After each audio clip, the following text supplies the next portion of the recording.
બનાસકાંઠાનો ચૌધરી સમાજ થોડા સમયથી એક માંગ કરી રહ્યો છે.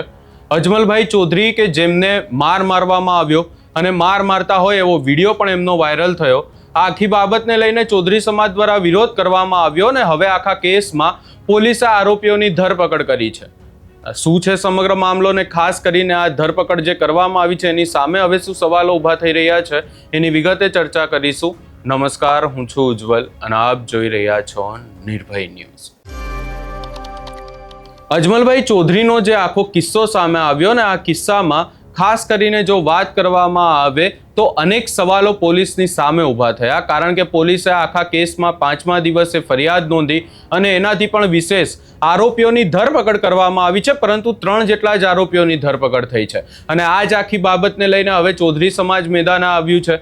ફરી એકવાર સવાલો ઊભા કરવામાં આવી રહ્યા છે પોલીસની કાર્યવાહીને લઈને અને આ આખી બાબતમાં હવે ક્યાંક ને ક્યાંક ઉચ્ચ અધિકારીઓને પણ રજૂઆત કરવાની વાત કરવામાં આવી રહી છે. અહીંયા જો ચર્ચા કરવામાં આવે તો આખી બાબતમાં જેની સામે ફરિયાદ કરવામાં આવી હતી, જેની સામે આક્ષેપ લગાવવામાં આવી રહ્યા છે અજમલભાઈ ચૌધરી દ્વારા, એ દેવ દરબારગઢના જે મહંત છે એમની સામે કોઈ કાર્યવાહી નથી કરવામાં આવી. કારણ કે આક્ષેપ તો એવા જ લગાવવામાં આવી રહ્યા હતા કે દેવ દરબારગઢના જે મહંત છે એમણે ખાર રાખીને અજમલભાઈ ચૌધરીનું અપહરણ કરાવ્યું ને ત્યારબાદ એમને મારવામાં આવ્યો. આ તમામ ચર્ચાઓની વચ્ચે મેં જ્યારે ચૌધરી સમાજના આગેવાન સાથે વાત કરી ત્યારે તેમના દ્વારા શું કહેવામાં આવી રહ્યું છે એ પણ સાંભળી લઈએ. મારી સાથે હાલ ચૌધરી સમાજના આગેવાન ભેમાભાઈ ચૌધરી જોડાયા છે. ભેમાભાઈ, જે અજમલભાઈનો આખો કિસ્સો હતો ને એ આખા કેસમાં હવે પોલીસ દ્વારા આરોપીઓની ધરપકડ કરવામાં આવી છે, શું સંતોષ છે સમાજને? બિલકુલ કોઈ સંતોષ નથી. જે પ્રકારનું નાટક કાલે ભજવવામાં આવ્યું છે એ એક નાટક જ છે. પણ જે ખરેખર જે ફરિયાદ થવી જોઈએ એ તો પેલા પ્રથમ તો ફરિયાદ એમને લીધી જ નથી. વારંવાર આજીજી વારંવાર વિનંતીઓ કરી છે, ખૂબ સંયમ રાખ્યો છે. 7 દિવસ સુધી ચૌધરી સમાજે સંયમ રાખ્યો છે. આ પહેલો બનાવ એવો હશે કે માર ખાઈને પણ આટલો સંયમ રાખ્યો કોઈ હોય તો. ચૌધરી સમાજ હંમેશા કાયદાને માન આપે છે, ક્યારે કોઈને ઉશ્કેરવામાં નથી આવતો. પણ ન છૂટકે જે પ્રકારની આખી ઘટના બની રહી છે, એસપી થી મોડી, ડીવાયએસપી થી મોડી અને નીચેનું પોલીસ તંત્ર સુધી બધા જ મળેલા હોય એવું લાગી રહ્યું છે. પહેલા તબક્કે જે આરોપીનું મેઇન નામ, જેને અપહરણ કરાયું છે, ખુદ અપહરણ કરતા હોય એવું કહે છે કે અમને બાપજીએ મોકલ્યા છે. એનો વિડીયો છે, બાપજી ખુદ બોલી રહ્યા છે કે તને તો વેલના ગોતી રહ્યા હતા, તને છોડવાનો જ નથી, છતાં એનું નામ જ નથી. તો શું પોલીસને આ વિડીયોમાં નહીં દેખાતું હોય? કોના ઉપરથી તો ઘણી બધી એમને ફરિયાદો પોલીસ ખુદ ફરિયાદી બનીને ફરિયાદ કરતી હોય છે. ત્યારે એક સમાજના મોભીદાર વ્યક્તિને મારવામાં આવ્યો હોય, અપમાનિત કરવામાં આવ્યો હોય, નિવસ્ત્ર કરીને ઢોર મારવામાં આવ્યો હોય, અને છતાં આવા નાટકો કરવાના દેખાવ પૂરતા. એટલે કાયદો બધા માટે છે જોલુભાઈ, કારણ કે બિલકુલ અમને સંતોષ નથી. આજે અમે એકદમ શાંતિપ્રિય રીતે ગાંધીજી જે માર્ગ આપ્યો છે કાયદામાં રહીને એસપી સાહેબને અને કલેક્ટર સાહેબ શ્રીને અમે આવેદન પત્ર આપવાના છીએ. આવેદન પત્ર આપે વિનંતી કરવાના છીએ કે સાહેબ, ખરેખર જે મૂળ અરજી છે, આજે એમને સ્ટેટમેન્ટ પણ ખુદ ફરિયાદી અજમલ કાકાએ આપ્યું છે કે ભાઈ મારી ફરિયાદ જે હતી તો લીધી જ નથી, મને પણ ગોળ ફેરવીને મને પણ છેતરવામાં આવ્યો છે. તો શું પોલીસનું કામ છે આ ફરિયાદીને આવી રીતે છેતરવાનું, સમાજને છેતરવાનું? એટલે અમને પણ આજે ડીવાયએસપી ની ભૂમિકા મને એવું લાગે છે કે શંકામાં છે. અને ડીવાયએસપી સાહેબને આ મત સાથે શું લેવા દેવા છે મને કઈ સમજાતું નથી.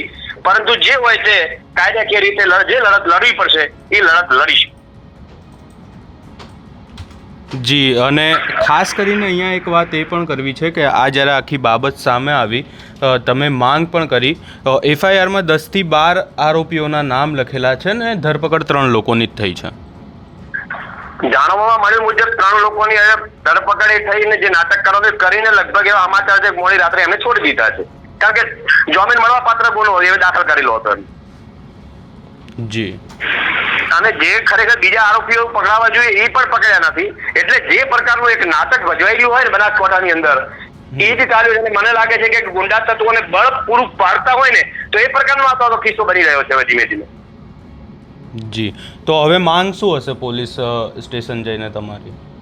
અમારી પોલીસ સ્ટેશન જઈને અમે એસપી કચેરીએ જઈએ છીએ, એસપી સાહેબને વિનંતી કરવા માટે જઈએ છીએ કે જે અમારી મૂળ ફરિયાદ છે એ લેવામાં નથી આવી, તો અમારી મૂળ ફરિયાદને લેવામાં આવે અને એમાં જે મેઇન આરોપીઓ છે એના નામ દાખલ કરવામાં આવે, એમના ઉપર જે અપહરણ થયું છે, અપહરણની ફરિયાદ દાખલ કરી છે, મારામારીની દાખલ કરી, પણ જે લૂંટ થઈ છે એ પણ છોડી દેવામાં આવી છે. જે મેઇન આરોપી છે એનું નામ લેવામાં નથી આવ્યું.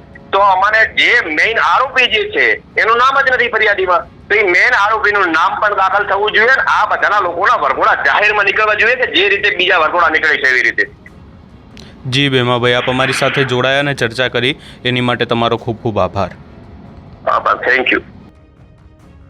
10 થી 12 જેટલા લોકોની સામે ફરિયાદ નોંધવામાં આવી હતી ને અહીંયા ધરપકડ 3 લોકોની જ થઈ છે. આખી બાબતમાં એવી પણ ચર્ચાઓ કરવામાં આવી રહી છે કે જામીનપાત્ર ગુનો છે ને ચૌધરી સમાજના આગેવાનના એવા આક્ષેપ છે કે પોલીસે રાત્રે ને રાત્રે આરોપીઓને છોડી પણ દીધા છે. આજે આખો કિસ્સો હવે સામે આવી રહ્યો છે. ખાસ કરીને ચૌધરી સમાજમાં તો હવે આખી બાબતથી સંતોષ નથી. જોવાનું રહેશે કે આગામી સમયમાં શું થાય છે. આ 3 આરોપીઓને પકડવામાં આવ્યા છે, એમની સામે કાર્યવાહી કરીને શું સમાજને સંતોષી લેવામાં આવશે કે પછી સમાજ દ્વારા આગામી સમયમાં ઉગ્ર વિરોધ કરવામાં આવશે એ પણ જોવાનું રહેશે. આ સમગ્ર બાબતે તમારો શું અભિપ્રાય છે એ અમને કમેન્ટ કરી જરૂર જણાવશો ને અમારી ચેનલ નિર્ભય ન્યૂઝને લાઇક, શેર, સબસ્ક્રાઇબ કરવાનું ભૂલશો નહીં.